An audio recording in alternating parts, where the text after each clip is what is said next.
I'm here with Deborah Colburn, Supervisor of Interpretive Programs in our Historic Trades Department here at George Washington's Mount Vernon. Deborah's also known as Mount Vernon's dance mistress, and she's going to talk to us a little bit about George Washington and dance. So, Deborah, one of the things that people really don't know is that George Washington actually was a very avid dancer and he really enjoyed dancing. So, could you tell us about his feelings on dance and maybe what people thought about him as a dancer? George Washington was known as a conspicuous dancer. He stood out on any dance floor.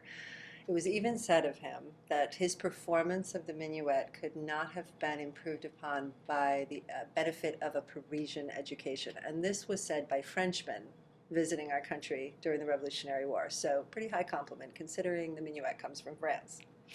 Um, some other quotes that we know of that describe Washington as a dancer were dancing with great spirit and satisfaction, grace and ease of movement, and let's see, one of my favorites was at his most exuberant. So all these little quotes are coming from snippets from diary entries and letters that we've found. So as historical detectives, we kind of go in search of these to put together a bigger picture for us of Washington. These are how we know that he loved dancing, that he loved going to great social events like balls and cotillions and went to them as frequently as he was able. We know that in the summer of 1770, he goes to Annapolis multiple times. And in the course of one visit, he's there for 7 days. He goes to the play 5 nights out of the 7. Another visit, he goes for 4 nights out of the 5 that he's there. And these plays, these theatrical events, were entire evenings of musical performances, theatrical performances with musical interludes. And then at the end, they would culminate in a great big party, basically. Everybody who was there watching the performances of the evening would get up and they would have a ball and they would dance.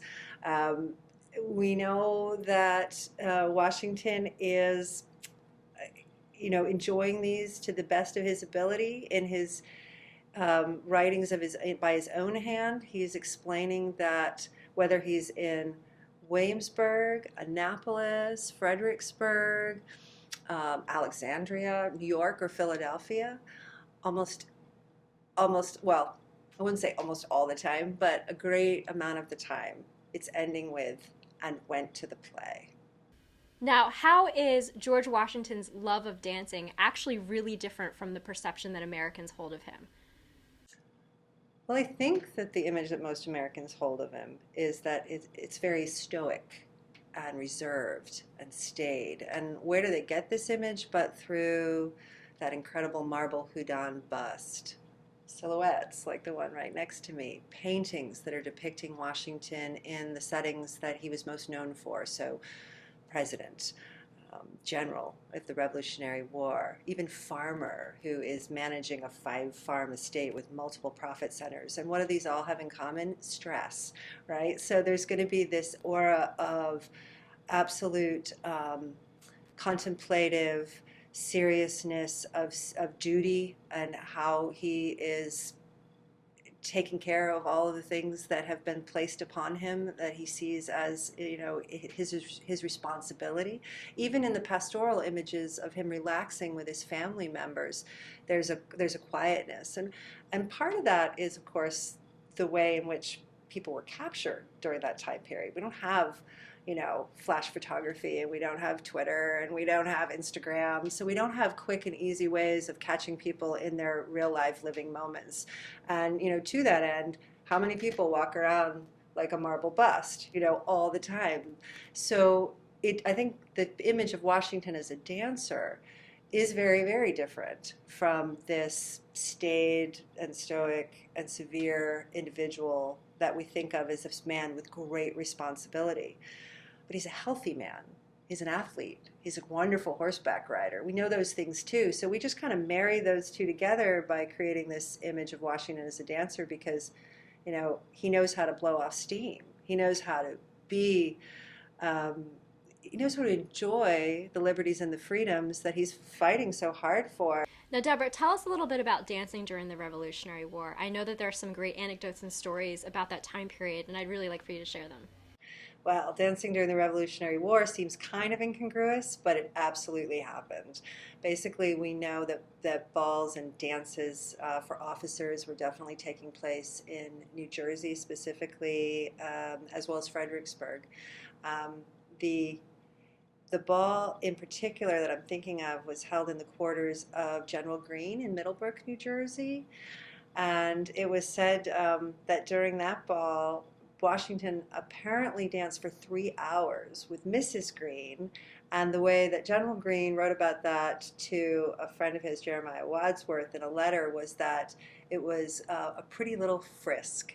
And they danced upward of 3 hours without sitting down. So that's kind of a fun one. And then even in February, in one of the harshest, coldest winter months during the war, Washington is going to Plaquemine, New Jersey, to another ball and fete that's being held.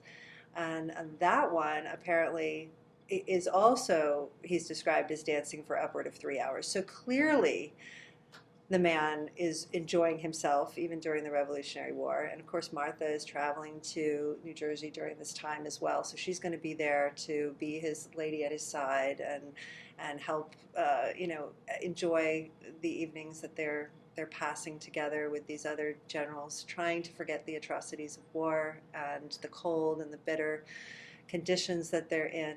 Now, Deborah, did the Washington family dance? And could you talk to us about the education of the Washington children? The Washington family did dance. General Washington and Lady Washington are going to make sure that both the children and then eventually the grandchildren are also going to be instructed in the forms of social dance of the day. Absolutely. They're going to hire a dancing instructor to come and take up residence here. And then they're also going to be inviting the children and prominent families to come and stay as well during this dancing instruction period. So it'll last 4 to 5 days at Mount Vernon specifically, and the children will get long hours of dance instruction, and then at the end of this time they'll have a big party to celebrate, and they will do the dances that the children have learned, and the parents will participate. So then you'll see General and Lady Washington up there as well. We know that then when they concluded their week of dance here at Mount Vernon, the dancing instructor and these families would just move down the river to, say, George Mason's home at Gunston Hall. And then they're going to do it all over again. And then they'd go on to the next prominent family's home and so on and so forth. And this would take place over a prolonged period of time, but really integrating the children's education with one of their favorite pastimes, which is, of course, dancing. Tell us a little bit about the dances at Mount Vernon. Who would have been there, and what would these dances been like? There were dances held at Mount Vernon, absolutely. Now, many of them are the ones that were documented through the dance lessons that I already talked about. But there's a whole ball season happening in Alexandria. And the Mount Vernon was most definitely a part of that revolving door of dances. Prominent families are going to host these events in February, usually, to kind of break up the winter doldrums and help with the long, long nights. And so they're going to be hosting them at, one family's home one night and then another family's home 2 nights later. And it's just kind of this whole season of dancing that you're invited to. Really, the invitations would go out, October, November, so that they're on your calendar and you're planning ahead, that kind of thing. When Washington became president, were there any inaugural balls like there are today? Well, because the office was so new and the whole concept of where the presidency was going and what that position meant and held, it was very separate from the social mores. So in terms of an inaugural ball per se, no. But we do have documentation that talks about the last birthnight ball that was celebrated in Philadelphia in 1797. Basically, nobody will ever outdo what the city of Philadelphia did for George Washington on his birthday. It's going to be the last birthday he celebrates as president. And that morning, and it's right before he steps down, and John Adams is going to be, sworn in a few weeks. So basically, the city wakes up to cannon fire.